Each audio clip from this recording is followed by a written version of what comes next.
안녕하세요. 구명모 법무사입니다. 전세계약을 체결할 때 전세자금 대출을 많이 활용하시는데요. 전세자금 대출이 아무래도 금리도 저렴하다 보니까 전세계약을 체결할 때 많이 활용하고 있습니다. 이렇게 전세자금 대출을 받은 상태에서 개인회생을 할 때는 주의할 사항이 몇 가지 있는데요. 이번 영상으로 설명드릴 테니까 본인이 전세자금 대출을 받았다, 그리고 개인회생을 하고 싶다면 꼭 이 영상 미리 참고해서 주의사항에 대해서 확인을 한 후에 신청을 하시기 바랍니다. 전세자금 대출의 경우에는 대표적으로 주택금융공사에서 보증서를 발행하면서 대출이 실행되는 상품이 있고, 그리고 전세자금 대출을 해주면서 질권이나 채권 양도 담보, 즉 담보권 설정을 하는 상품이 있습니다. 이렇게 주택금융공사의 보증서만으로 대출이 나간 상품과 담보권이 설정된 상품으로 나누어서 개인회생을 했을 때 어떤 문제가 있는지 설명드릴 건데요. 왜냐하면 이 두 개의 대출 상품에 따라서 개인회생 절차에 따른 이 대출금 처리 방식이 완전히 차이가 나기 때문이에요. 먼저 보증서로 대출을 받은 경우에 대해서 설명드릴게요. 우선 개인회생을 하게 되면 전세 대출 연장은 불가합니다. 어쨌든 불가해요. 회생을 하게 되면. 그런데 보통 전세 계약 기간은 2년이죠. 그리고 대출 기간도 2년입니다. 2년이 지나면 전세 계약 연장하면서 대출 연장도 같이 이루어지거든요. 이렇게 대출 연장을 해야 되는데 회생을 하면 대출 연장 자체는 불가하다고 보시면 되고요. 이렇게 대출 연장이 불가한 상태에서 개인회생을 했을 때 보증서로만 대출을 받은 경우에는 개인회생을 하고 있다면 이 전세 대출금에 대해서 상환을 할 필요가 없습니다. 이 말이 무슨 말인가? 전세기간 끝나면 그 전세금 전부 내가 가지는 거예요.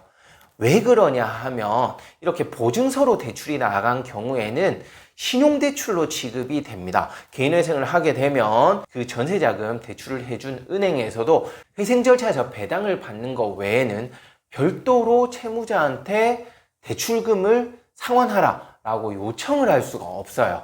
그렇기 때문에 결국에는 배당 절차에서 배당을 받는 것 외에는 별도로 대출금 상환하라고 요청을 할 수 없기 때문에 그 전세금 전부는 채무자, 즉 개인회생 신청인이 가지게 되는 거예요. 그 대신 회생을 하면서 이렇게 전세자금 대출금까지 내가 가지게 되니까 재산을 취득하게 되는 거죠. 그러니까 이 재산 취득분만큼은 청산가치에 반영을 하게 됩니다.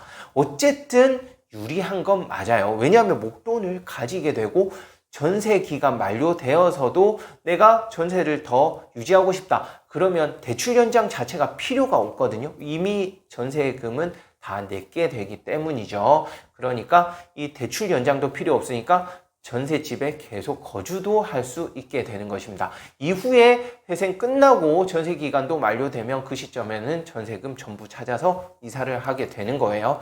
이에 반해서 담보가 설정돼 있다. 전세자금 대출에 질권이나 채권 양도 담보 등이 설정되어 있는 경우에는 전세 기간이 끝나고 나면은 그 전세금을 전액 은행에 지급을 하게 되어 있어요. 은행에 지급을 하면 집주인이 이제 지급하는 거죠. 이렇게 지급하면 은행에서는 그 전세 대출금과 또 연체된 이자가 있으면 연체 이자를 공제하고 나서 남은 돈을 그 세입자, 그러니까 회생 신청인에게 되돌려주게 되어 있어요. 그러니까 결론적으로는 전세기간 만료 시점에 대출 연장도 안 되고, 그리고 집주인으로부터 은행에서 전세금을 전액 회수를 하기 때문에 결국엔 이 집에서 더 이상 거주를 할 수 없게 되는 그러한 문제가 발생할 수 있는 것이죠. 따라서 전세 대출을 받은 상태에서 회생을 한다. 그러면 우선적으로 이 대출 상품에 담보가 설정되어 있는지를 반드시 확인을 해야 됩니다. 그렇게 해서 확인을 한 후에 이에 맞춰서 추후 어떤 식으로 대응을 할 것인지 계획을 짜야겠죠. 만약 담보 설정이 되어 있다면 이사를 예정해 두고 회생 절차를 진행을 해야 되는 것이죠. 네, 이번 시간에는 전세 대출을 받았을 때 개인회생하면 어떤 문제가 있는지 설명드렸는데요. 이번 영상 보시고 또 궁금한 사항이 있으시면 언제든지 위 번호로 연락 주시기 바랍니다. 이상 구명모 법무사였습니다. 감사합니다.